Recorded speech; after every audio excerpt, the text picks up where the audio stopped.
Hello class 10, कैसे हो आप सब? आई होप सारे अच्छे हैं, मस्त हैं। तो चलिए जल्दी से स्टार्ट करते हैं भाई अपनी क्लास को। ओके, जैसे कि आप सबको न्यू टाइम टेबल मिल चुका है और अब से आपको पता है कि भाई अब से न्यू टाइमिंग पर हमारी क्लास होने वाली है। एंड ये चीज़ भी पता है ना कि अब से फिजिक्स, केमिस्ट्री, बायोलॉजी 9th-10th की कंप्लीट साइंस आपको मैं ही पढ़ाऊंगी। ओके, तो बहुत मज़ा आने वाला है। एंड अगर मैं बात करूँ इस चैप्टर की, लाइफ प्रोसेस यानी कि जैव प्रक्रम, most important chapter class 10th biology का। एंड यहाँ पे जो आप देख रहे हो मानव श्वसन तंत्र, ये हम टॉपिक पढ़ेंगे।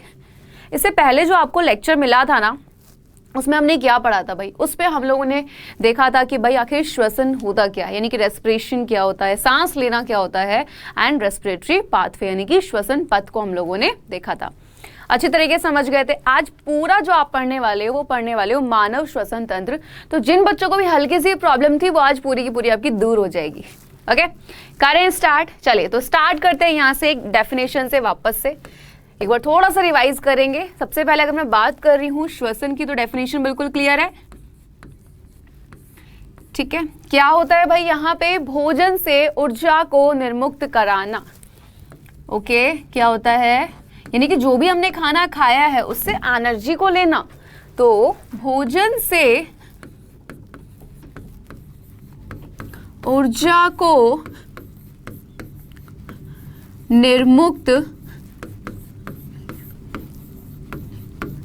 कराना बेटा हमारा क्या कहलाया जाता है?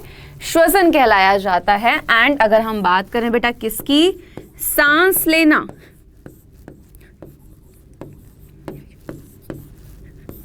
ठीक है, तो सांस लेना क्या होता है? सांस लेना होता है आपका O2 को ग्रहण करना। ठीक, यानी कि O2 को लेना तथा CO2 को क्या कर देना बेटा? बाहर निकाल देना। क्यों? क्योंकि बेटा CO2 जो है वो हमारे शरीर के लिए एक अवशिष्ट पदार्थ है। ओके है, क्या है? हमारे शरीर के लिए एक अपशिष्ट पदार्थ है, तो उसको शरीर से बाहर निकालना होता है। अब यहीं पे अगर हम बातें करें आगे किसकी? मानव श्वसन तंत्र की। मानव श्वसन तंत्र। ओके, सबसे पहली चीज बेटा आपको यहाँ पे क्या फायदा मिलेगा, मैं एक चीज बता देती हूँ। काफ़ी बच्चों के मन में होता है कि मैम आप हमारा कमेंट देखकर हमें रिप्लाई करो, हमारा नाम लो। उस चीज़ से कुछ फ़ायदा नहीं होता है। ठीक है, जब आप एक कॉन्सेप्ट को ध्यान से पढ़ रहे होते हो ना, उस टाइम अगर आप सिर्फ उस कॉन्सेप्ट पे ध्यान दोगे, आपका जो भाई टॉपिक है वो ऐसे क्लियर होगा। आपको ना मतलब ये प्रॉब्लम आएगी ही नहीं कि अरे मैम समझ नहीं आया। जो आप बोलते हैं मैम समझ नहीं आया, डाउट हो गया हमें, वो डाउट आपको समझ नहीं आता। क्यों होता है? क्योंकि हम चीज़ों को ध्यान से नहीं समझते। हम इसी चक्कर में रह जाते हैं कि मैम ने मेरा नाम नहीं लिया, मैम मुझ पर ध्यान नहीं दे दी, शायद ये। ऐसा कुछ नहीं करना है। हम सिर्फ अपना क्लास में क्या करते हैं, अपने कॉन्सेप्ट को समझेंगे। एंड जिस दिन से आपके अंदर ये आदत आ गई, आपका क्लास में टॉपिक क्लियर होना स्टार्ट हो जाएगा। ठीक है, चलिए तो मानव श्वसन तंत्र बेटा, तंत्र हमें पता है क्या होता है कि भाई यहाँ पर किसी एक अंग ने कार्य नहीं किया, यानी कि कोई एक अंग काम नहीं कर रहा है। क्या कर रहे हैं बेटा? एक से ज्यादा अंग क्या कर रहे हैं? काम कर रहे हैं और एक तंत्र को बना रहे हैं। ओके, कौन सी क्रिया में भाग ले रहे हैं? श्वसन में। और किस में हम पढ़ रहे हैं? मानव में। तो मानव श्वसन तंत्र। अब यहाँ पे एक एक पार्ट को पढ़ना स्टार्ट करेंगे, उससे पहले एक बार डायग्राम देख लीजिए। तो बेटा ये है आपका डायग्राम।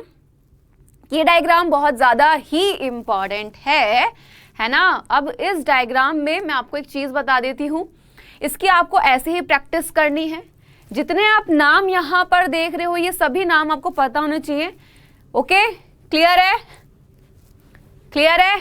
चलो तो स्टार्ट करें बेटा। यहाँ पे सबसे पहला पार्ट जो आता है बेटा यहाँ पे, वो आता है आपका नाक का। नाक को हम नासिका भी कह देते हैं। ओके, देखो ये है नोज। ओके, अब नोज को अगर हम देखें, दोनों तरफ क्या होते हैं बेटा? छिद्र होते हैं। तो हम कह सकते हैं कि भाई क्या है? एक जोड़ी छिद्र। एक जोड़े में कितने हो गए? 2। तो 2 छिद्र हो गए, एक आपका इस तरफ, एक आपका इस तरफ। और हम नासा द्वार भी इसको कह सकते हैं। क्यों कह सकते हैं? क्योंकि बेटा वायु यानी कि जो हम ऑक्सीजन ले रहे हैं वो कहाँ से प्रवेश करेगी? यहीं से तो प्रवेश करेगी, है ना। तो नाक, सबसे पहली चीज याद रखिएगा, नाक जो है बेटा कार्य करती है किसके रूप में? प्राथमिक अंग के रूप में। किसके रूप में? नाक कार्य करती है बेटा प्राथमिक अंग के रूप में। ओके, प्राथमिक अंग का मतलब क्या है बेटा? यहां पर बात आई, प्राथमिक अंग का मतलब क्या है मैम? तो बेटा प्राथमिक अंग का मतलब होता है कि देखो, आप जब सांस ले रहे हो, क्या सांस ले रहे हो? नॉर्मल अगर आप बैठे हो, भाग रहे हो, उठ रहे हो, बैठ रहे हो, दो रहे हो, पढ़ रहे हो, क्या कर रहे हो? नॉर्मल नाक से सांस ले रहे हो, है ना? क्या आपने सोचा कि एक बार भी चल मुंह से सांस लेते हैं 1 घंटा 1.5 घंटा? नहीं, आप सबसे पहले हमेशा नाक का ही इस्तेमाल करोगे। इसीलिए नाक क्या है? प्राथमिक अंग के रूप में कार्य करता है। सेकंड बेटा मैं बात करूं, यहां पर आता है मुख। अब आप बोलोगे मैम मुंह से भी तो सांस लेते हैं हम। बेटा मुख का इस्तेमाल हम कब करते हैं? बताओ कब करते हैं? जब हमें जैसे भाई खांसी हो गई है ना, जुकाम हो रखा है भाई बहुत तगड़ा, हमसे बोला क्या नहीं हो रहा है बेटा, हमसे सांस नहीं लिया जा रहा है ना। अब जुकाम हो रखा है, नाक बंद पड़ी, आप सांस ले पड़े, तब आप क्या करते हो? मुंह से सांस लेने का ट्राई करते हो। आपने मुख का इस्तेमाल तब किया जब आपकी नाक ने काम नहीं किया था, ठीक है? तो जब नोज ने काम नहीं किया तब हमने मुख का इस्तेमाल किया, यानी कि सबसे पहली प्रायोरिटी हमने किसको दी? नाक को। एंड दूसरे नंबर पे जब हमारी नाक बंद होगी, जुकाम हो गया, तब हमने मुख का इस्तेमाल किया। तो मुख कैसे काम करता है बेटा? द्वितीयक अंग के रूप में, यानी कि सेकेंडरी ऑर्गन।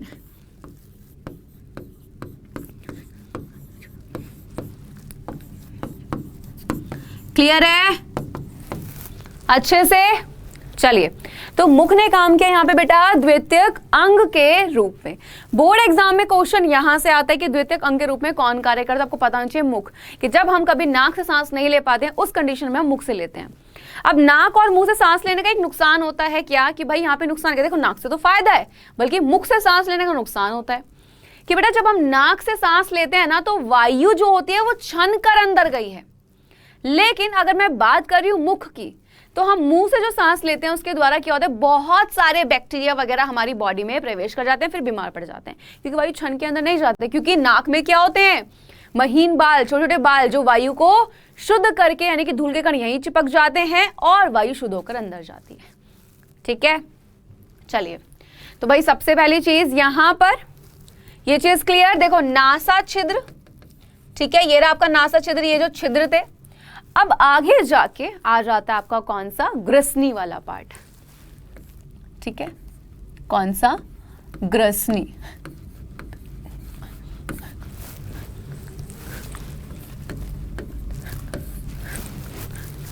ओके, ग्रसनी बेटा यहां पर आपने पढ़ा होगा, मैंने आपको पाचन तंत्र में पढ़ाया है। वहां पे एक वर्ड आता है ग्रसिका। ग्रसिका अलग है, ग्रसिका को हम ग्रास नली भी कहते हैं, जो भोजन को हमारे पेट यानी कि स्टमक आमाशय तक पहुंचाती है। ग्रसनी क्या करती है? तो बेटा ग्रसनी जो होती है अपनी संरचना से यह सुनिश्चित करती है कि क्या खाना खाने वाली नली में गया था, क्या वायु वाली नली में गई थी। अब यहीं पे ग्रसनी के आपके 3 है, यहाँ पे 3 तरीके से है। कौन कौन सी? सबसे पहले नासा ग्रसनी, ठीक है, फिर आ जाता है बेटा आपका मुख ग्रसनी,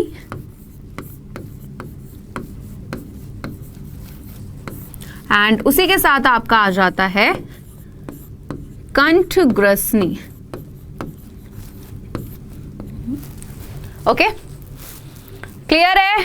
चलिए, अब नासा ग्रसनी, मुख ग्रसनी और कंठ ग्रसनी क्या फर्क है? तो ग्रसनी 3 तरीके से हो गई आपकी।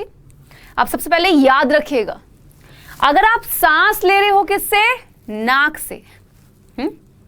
मैंने क्या बोला कि अगर आप नाक से सांस ले रहे हो तो बेटा जो वायु है वो पहले नासा ग्रसनी में जाएगी, फिर मुख ग्रसनी में और फिर कंठ ग्रसनी से होती हुई आगे जाएगी। लेकिन अगर आप मुख से सांस ले रहे हो तो वो नासा ग्रसनी में क्यों जाएगी भाई? वो सीधा मुख में जाएगी और फिर मुख से जाएगी कंठ में। ठीक है, क्लियर? चलो, अब यहां पे ये पार्ट आपको याद रखना है। अब आप ये देख रहे हो बेटा कंठ ग्रसनी, मैंने क्या बोला? मैंने बोला ग्रसनी जो है ये अपनी संरचना से ये सुनिश्चित कर रही है कि क्या जो खाना है वो खाने वाली नली में जा रहा है, क्या जो वायु है वायु वाली नली में जा रही है। लेकिन कर कौन रहा है ये चीज? ठीक है। तो बेटा कंठ ग्रसनी, कंठ का मतलब होता है गला, और हमारे गले में एक घाटी के समान संरचना पाई जाती है जिसको हम बोलते हैं घाटी ढक्कन। ठीक है, इंग्लिश में इसको बोला जाता है एपिग्लॉटिस।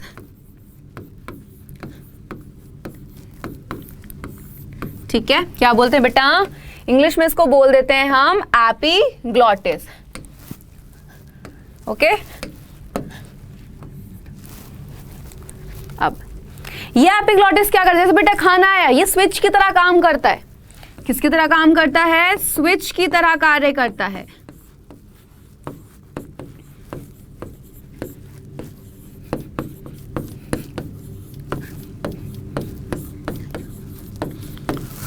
चलो ओके, तो खाने को क्या करेगा, खाने वाली नली में भेज देगा, वायु को वायु नली में भेजेगा, सिंपल। ओके, तो हमने क्या क्या पढ़ लिया, नाक पढ़ लिया, मुख पढ़ लिया, ग्रसनी पढ़ लिया। अब ध्यान से देखो डायग्राम को वापस। बेटा जब नासा मार्ग से भाई वायु अंदर प्रवेश करी, अब वो कहां जाएगी, श्वास नली में। श्वास नली क्या काम कर रही है बेटा, ये श्वास नली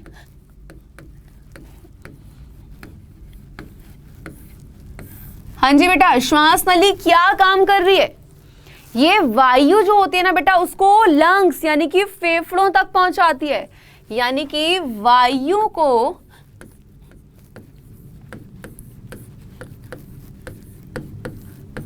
कहां पे, फेफड़ों तक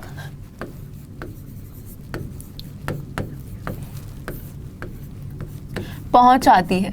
ओके, अब हुआ क्या बेटा, ये इस तरीके से आ रही थी, ध्यान से देखो इस तरीके से आती है ये, तो यहां पे डायग्राम में भी दिख रहा है बेटा आपको, अभी मैं बनाती हूँ एक ब्लैक पेन से, देखो ये वाली दिख रही है बेटा, ये वाली जो संरचना आ रही है, जो मैंने ये सीधी लाइन से जो खींच के दिखा रही पाइप की तरह, ये है हमारी श्वास नली के, जब वायु अंदर आगे छन चुकी है, ठीक है, अब वो श्वास नली में प्रवेश करेगी, और श्वास नली क्या कर रही है बेटा, वायु को फेफड़ों तक पहुंचा रही है। अब ये जो श्वास नली होते हैं इसमें इस तरीके से ना संरचना होती है यहाँ पे, ठीक है, क्लियर बेटा।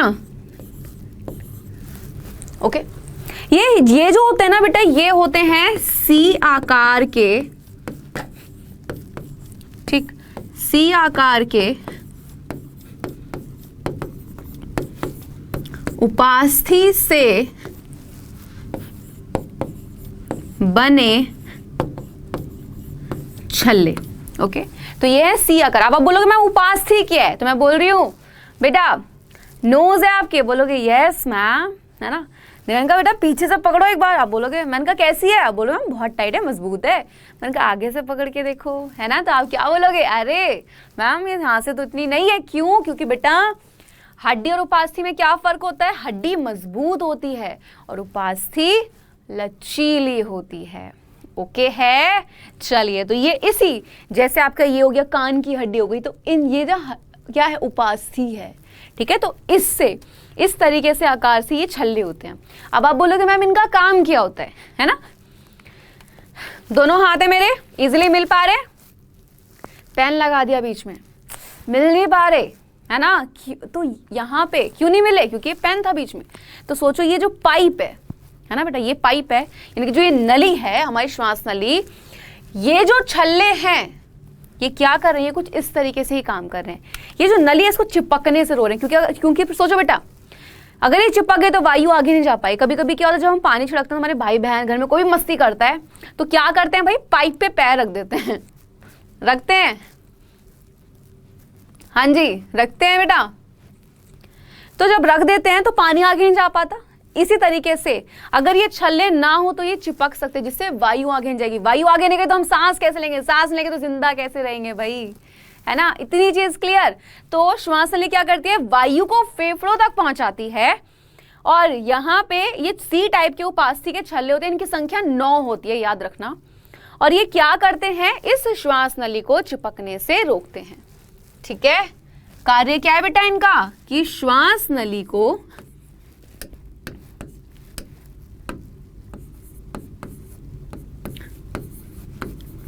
ठीक, श्वास नली को चिपकने से रोकती है। ओके, चलो अब आप यहां पे वापस डायग्राम पे आइए। अच्छा बेटा, ये सारी चीजें क्लियर हो रही है ना?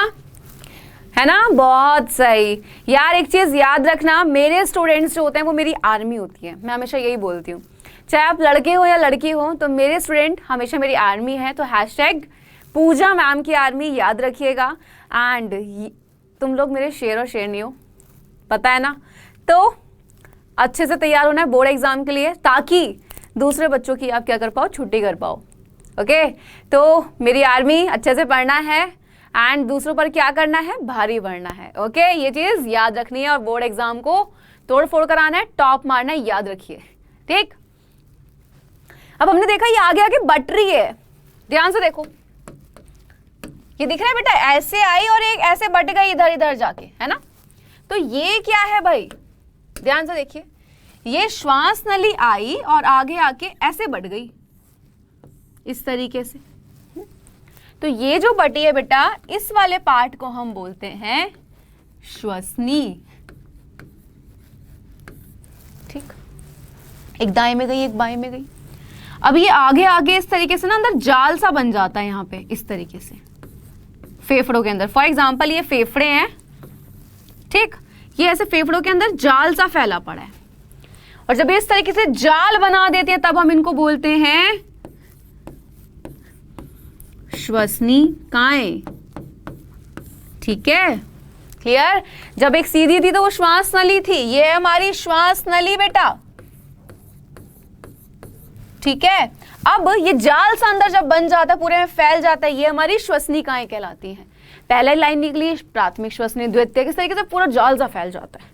ओके, अब लास्ट में जाके क्या होता है बेटा, यहां पर जाके इस तरीके से फूल जाती हैं, ये ऐसे गुब्बारे जैसे संरचना बना ली है। देखो यहाँ पे अपने आखिरी किनारे पे, यहाँ पे जैसे ये निकली और लास्ट में ऐसी हो गई, फूल गई। ये जो बेटा फूली हुई संरचना है, अब ये कहलाई जाती है, इसका आखिरी सिरा। देखो ये वैसे तो श्वसनी है, आई ये क्या है, श्वास नली, दो में बटी श्वसनी, जाल फैला श्वसनिकाएं। और ये इन श्वसनिकाओं के जो ये किनारा होता है, आखिरी सिरा होता है बेटा, क्या होता है इस पे, क्या होता है बताओ? इस पे होता है बेटा आपका ये वाला पार्ट कूपिका। तो बेटा कूपिका कहाँ स्थित है, फेफड़ों में है। बिल्कुल, ध्यान से देखो डायग्राम को एक बार। ये लंग्स के अंदर जाल फैला हुआ है, क्या है, श्वसनिकाएं। वहीं पर अंदर ये देखो गुब्बार जैसी रचना, ध्यान से देखें तो कुछ इस तरीके से रचनाएं दिखती हैं गुब्बार जैसी। इनको हम बोलते हैं बेटा, ये जो गोल गोल है कूपिकाएं। कूपिकाओं का बेटा हम बोलते हैं कि फेफड़े क्या काम करते हैं, हमारे सांस लेने में मदद करते हैं कि भाई O2 ली, कार्बन डाइऑक्साइड को बाहर निकाली। उसमें भी कौन कर रहा है, कूपिका करते हैं, क्योंकि फेफड़ों में कूपिका स्थित होती है बेटा, इसीलिए वो क्या कर पाते हैं, गैसों का आदान प्रदान कर पाते हैं। ठीक है, तो भाई यहां पे अगर मैं बात करूं तो कूपिका कहां स्थित है, कूपिका फेफड़ों में स्थित होती है और कार्य क्या होता है, गैसों के विनिमय का। किसका कार्य होता है बेटा, गैसों के विनिमय। विनिमय क्या होता है बेटा, विनिमय का मतलब होता है आदान प्रदान, यानी कि O2 लेना, कार्बन डाइऑक्साइड को बाहर निकालना। ये जो काम कर रहा है, कौन कर रहा है, हमारी कूपिका कर रही है। ओके है, क्लियर? अब एक लास्ट पार्ट आता है बेटा यहाँ पे, ये डायफ्राम। ये होते हैं हमारी श्वसन मांसपेशी। ठीक है, अब ध्यान से देखिए, चलो आगे आ जाएं। हाँ जी, देखो ध्यान से, क्या बात करी बेटा मैंने यहाँ पे मैंने आपसे बात करी, क्या हो जाता है बेटा, ये जो आप देख रहे हो ना इधर वाले पार्ट पे,